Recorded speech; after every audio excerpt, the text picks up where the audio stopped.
Assalamualaikum warahmatullahi wabarakatuh. Perkenalkan, nama saya Muhammad Farusi Dandi Payaluni dari kelas 11 Pascal dengan nomor urut 18 dengan NIM 19 11 23 11. Kali ini saya akan mempresentasikan tugas uji kompetensi bab 2 untuk tugas keterampilan.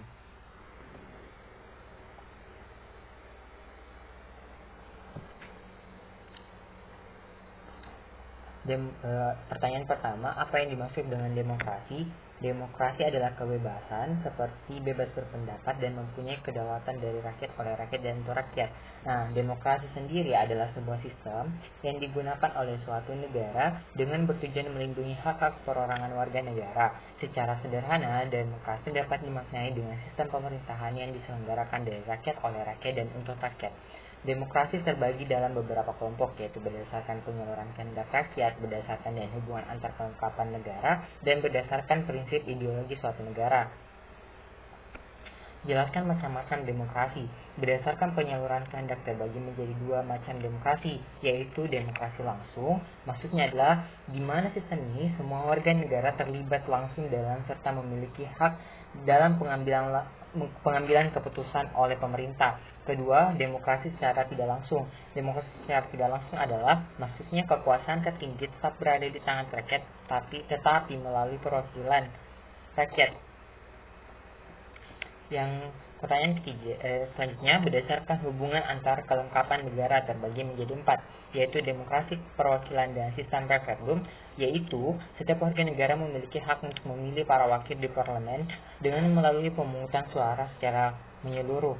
Kedua, demokrasi perwakilan dengan sistem parlementer, di mana badan legislatif dan badan eksekutif memiliki hubungan yang erat. Pemerintah dapat menjalankan program-program yang disetujui oleh badan perwakilan rakyat.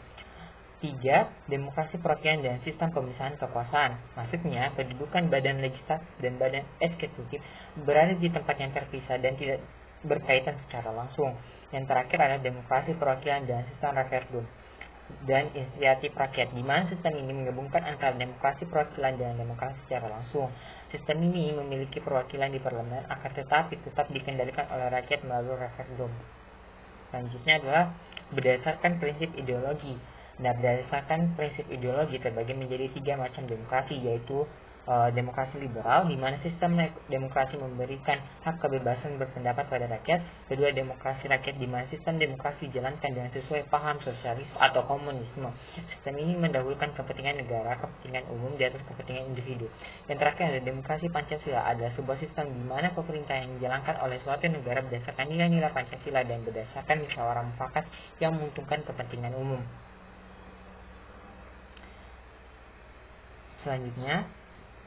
Pertanyaan selanjutnya adalah jelaskan soko guru demokrasi universal. Soko guru demokrasi universal adalah tiang-tiang yang menjadi fondasi untuk membangun mendirikan tatanan demokrasi dan sebagai indikator sejauh mana demokrasi ditegakkan. Pembahasannya adalah demokrasi adalah sistem pemerintah dari rakyat untuk rakyat dan oleh rakyat.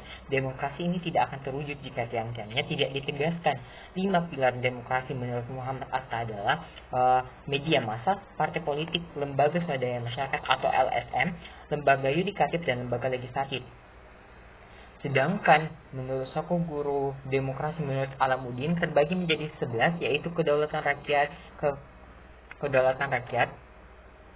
kekuasaan mayoritas, jaminan hak asasi manusia, pemilihan yang bebas, jujur, hak asasi minoritas, persamaan di depan hukum, proses hukum yang wajar, pemerintah berdasarkan persetujuan dari rakyat, pembatasan pemerintah secara konstitusional, nilai-nilai toleransi, pragmatisme, dan kerjasama dan mufakat, dan terakhir adalah pluralisme sosial, ekonomi, dan politik. Ini adalah 11 yang dianggap oleh Alamuddin sebagai soko guru demokrasi. Selanjutnya adalah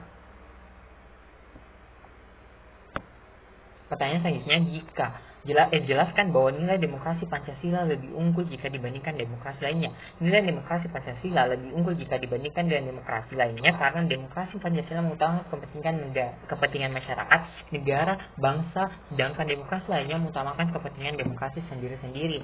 Indonesia menganut demokrasi Pancasila. Demokrasi Pancasila suatu aturan yang memiliki landasan dari Pancasila. Demokrasi Pancasila ini sudah dilaksanakan oleh negara Indonesia. Hal ini dikarenakan demokrasi tersebut sesuai dengan dilaksanakan di negara Indonesia. Dalam demokrasi Pancasila terdapat nilai sosial dan budaya yang sudah ada di dalam masyarakat. Demokrasi Pancasila memiliki prinsip yaitu melakukan musyawarah untuk menyelesaikan suatu masalah.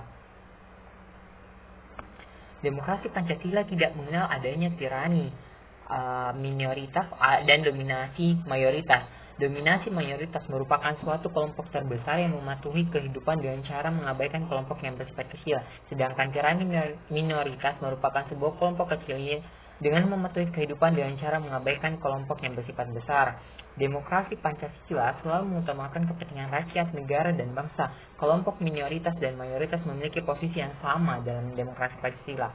Manfaat secara langsung demokrasi Pancasila yaitu sebagai penyampaian pendapat, sebagai penghindar tirani, sebagai kebijakan sosial, sebagai kesejahteraan sosial, dan sebagai tanggung jawab negara. Nilai demokrasi Pancasila lebih unggul karena demokrasi Pancasila mengutamakan kepentingan dari masyarakat, negara, dan bangsa. Itu adalah garis besar kesimpulan dari jawaban dari pertanyaan ini. Sedangkan demokrasi lainnya itu mengutamakan kepentingan demokrasi diri sendiri. Selain itu, demokrasi mengutamakan musyawarah. Pertanyaan selanjutnya, buktikan bahwa negara Indonesia adalah negara demokratis baik secara normatif dan empirik. Mengenai pembuktian negara Indonesia adalah negara demokratis baik secara normatif maupun empirik akan dipaparkan secara singkat dengan penjelasan berikut. Secara normatif, asas demokrasi pada Indonesia dapat dibuktikan melalui manifestasi yang tertera di Pancasila dan bentuk-bentuk formal seperti pemilu langsung. Sedangkan secara empiris, pembuktian bahwa Indonesia merupakan negara demokrasi dapat dilakukan dengan menguras sejarah keberlangsungan politik praktis di negara ini. Dari awal kemerdekaan sampai hari ini, proses pemilihan kepala negara, kepala daerah, dan wakil rakyat di parlemen selalu melalui rangkaian pemilihan umum secara langsung. Kendati terdapat noda sejarah selama 32 tahun di bawah kepemimpinan seorang ex-jenderal, tetapi negara Indonesia memiliki fondasi sistem demokrasi. Sebenarnya di sini ada 32 tahun dimaksud adalah pemimpinan presiden kedua kita yaitu Soeharto, yang dimana dia bisa dikatakan sebagai noda sejarah karena bersifat moneter. Kemukakan prinsip-prinsip yang diperlukan dilaksanakan untuk mewujudkan kehidupan yang demokratis. Yang pertama adalah menghormati, mengakui bahwa setiap manusia memiliki hak asasi yang sama selama mengambil keputusan berdasarkan musyawarah. Dalam kehidupan bernegara, demokrasi akan terwujud jika sistem peradilan yang bersifat independen, terlepas dari kecenderungan dan pengaruh dari pihak manapun, melaksanakan pemilihan umum, menentukan pemimpin negara maupun di wilayah di bawahnya, meletakkan kekuasaan tertinggi pada rakyat, dan dilaksanakan kekuasaan itu diatur oleh undang-undang, menyimbangkan kewajiban dan hak, melaksanakan kebebasan dalam masyarakat dan negara, tetapi kebebasan tersebut dapat dipertanggungjawabkan secara moral kepada Tuhan Yang Maha Esa. Menjunjung tinggi cita-cita, visi, dan tujuan nasional, pemerintah dapat terbentuk harus berdasarkan konstitusi dan sifatnya tidaklah terbatas, dan terakhir adalah negara diselenggarakan berdasarkan hukum, bukan pada kekuasaan semata.